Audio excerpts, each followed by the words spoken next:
Bonjour, allez, je commence par ma bataille des audiences. Donc hier, bien sûr, c'est le match de foot France-Ukraine qui a fait 4 500 000 téléspectateurs. Donc on a pu voir qu'Olivier Giroud avait battu le record de Michel Platini, ce qui fait quand même pas mal rager les fans de Benzema.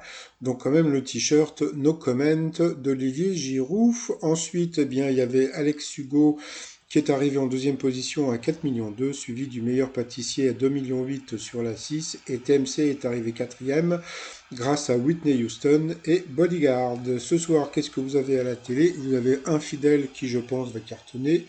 Je vous laisse les programmes des autres chaînes. Donc voilà, sinon petit résumé des 12 coups de midi d'aujourd'hui. Jean-Luc Reichmann avait remis ses baskets, le maître de midi, voilà, toujours aussi content d'être là. En plus, toujours aussi souriant, donc c'est sympathique. Son papa, on a vu qu'il avait à peu près la même taille. Donc voilà, donc bon, il a l'air très sympathique, hein.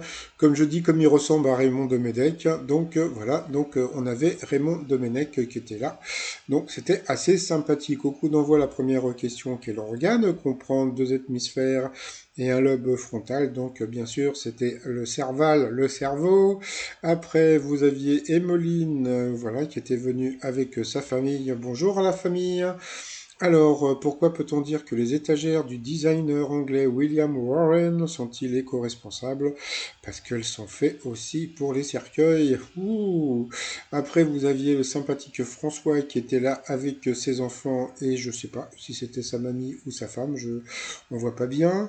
Donc, on a pu voir les beaux dessins qu'ils ont fait les enfants pour Jean-Luc Reichmann. La question, y a-t-il plus ou moins de 200 personnes qui vivent à poil dans la Nièvre? Donc ça, c'était une question qui était assez rigolote. Eh bien, c'était moi. Après, vous avez Nathanaël, qui était venu tout seul jusqu'en 1995. Quel moyen utilisait-on pour juger de la qualité de l'eau potable à Paris? Eh bien, avec des truites, voilà. Bon, c'était pour éviter d'être détruite. Bon, passons. À la fin de la Seconde Guerre mondiale, quel gouverneur allemand empêcha la destruction de Paris?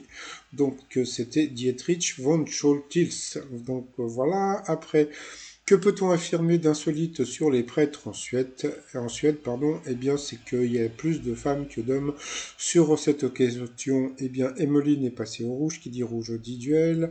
Elle a pris donc François en duel, qui est tombé sur une question qui n'était pas évidente. Quel médaillé d'or a étudié les sciences politiques? Donc franchement, c'était vraiment pas évident et c'était Teddy Riner et Léo le savait, il faut le souligner. Donc voilà. Ensuite, eh bien, Emmeline, pardon, Léo et puis Nathanaël se sont retrouvés au coup par coup. D'abord, ça a été que des questions, que des bonnes réponses. Donc voilà. Après, ça a été Nathanaël de passer à l'orange. Après, ça a été Emmeline de passer à l'orange. Après, le maître de midi, lui aussi est passé à l'orange. Et c'est Nathanaël qui est passé à l'orange, donc au rouge, qui dit rouge dit duel. Il a pris Emmeline en duel, qui a une question débile. Quand je dis débile, franchement, quel chanteur disparu? Bon, juste ça, on avait la réponse. Quel chanteur disparu en 1978 a vécu au moulin de Danemois? Donc déjà, je me demande, donc 78 et moulin de Danemois, franchement, il n'y avait même pas besoin de, comment dire, de cette précision, puisque bon, le seul chanteur décédé quand on voit les photos, eh bien, c'était Claude François. Donc c'était vraiment une question d'aider débiles. Donc voilà, donc ensuite, eh bien, Emmeline et Léo se sont retrouvés en coup fatal. Et puis, Léo a été assez étonné parce qu'il pensait pas qu'Emeline allait tenir le coup aussi longtemps comme ça. Donc, elle a répondu à quand même pas mal de questions. Elle s'est plantée sur d'autres questions, mais bon, franchement, bravo à Emeline. Donc, à la fin, j'aurais bien aimé que Léo l'applaudisse parce que franchement, elle était vraiment très forte. Donc, bon, bah voilà. Donc, il a encore gagné par rapport au coup de maître. Rigolons un petit peu avec Victoria Silfeld qui accompagnait Christophe de Chavannes pour présenter la roue de la fortune, son pingouin Lolek, son koala Bolek ou son chien Adek. Donc là, c'était... Faut pas me battre Balek. Donc c'était vraiment assez rigolo parce que franchement, là aussi, c'était encore des questions au foutage de gueule parce que franchement, on peut dire que c'est n'importe quoi ce genre de questions, mais c'est pas grave.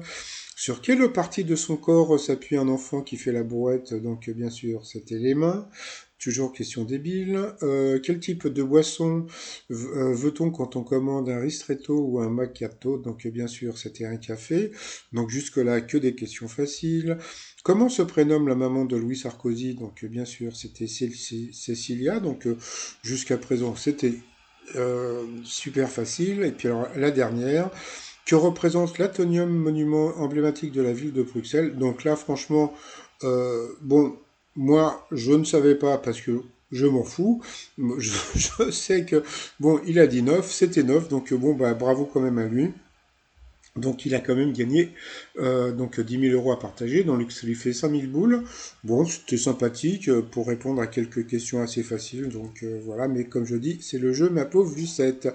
Par rapport à l'étoile mystérieuse, bon, on peut voir que c'est un jardin, alors je sais pas ce que c'est comme jardin, donc ça va être un jardin anglais, ça peut être Versailles, ça peut être pas mal de trucs. Donc, j'ai pas cherché encore, hein, donc bon, voilà, je me demande si c'est pas Volvicomte ou un truc comme ça. Mais bon, à partir du moment où c'est Lily Rose Depp dans l'étoile mystérieuse, alors le truc est super rigolo.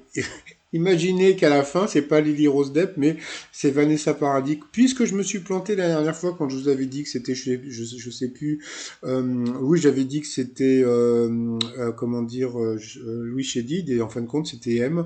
Donc voilà, donc là, ça se trouve, c'est la même chose, ils me font le coup. C'est-à-dire qu'en fin de compte, on me dit que c'est Lily Rose Depp, et en fin de compte, à la fin, ça va être, comment dire, Vanessa Paradis.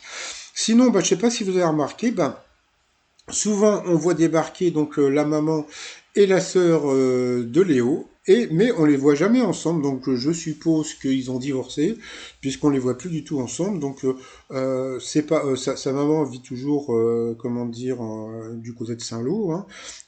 Et puis son papa aussi. Donc voilà, je suppose qu'ils sont divorcés puisqu'on ne le voit jamais ensemble. Donc bon, je suppose que ça a l'air de bien se passer. Il a pas l'air trop mal, hein, donc voilà. Et puis bah pour finir donc bah le t-shirt hein, que j'ai fait il y a pas longtemps, fait pas beau, donc c'est la fait pas beau puisque bon c'est à porter quand il fait pas beau. Et puis bah tous les autres t-shirts hein, qui marchent pas mal, donc je veux ma vie d'avant et sortez masqué, tout ça sur le site romillon.com.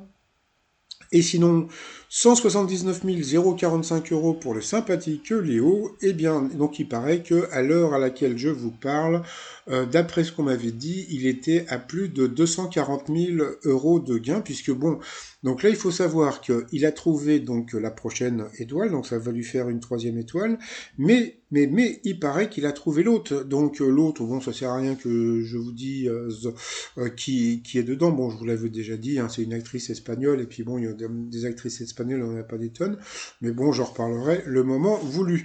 Allez, sinon, je vous souhaite une très très bonne journée, et puis bah, portez-vous bien, et puis surtout, sortez masqué, bye bye.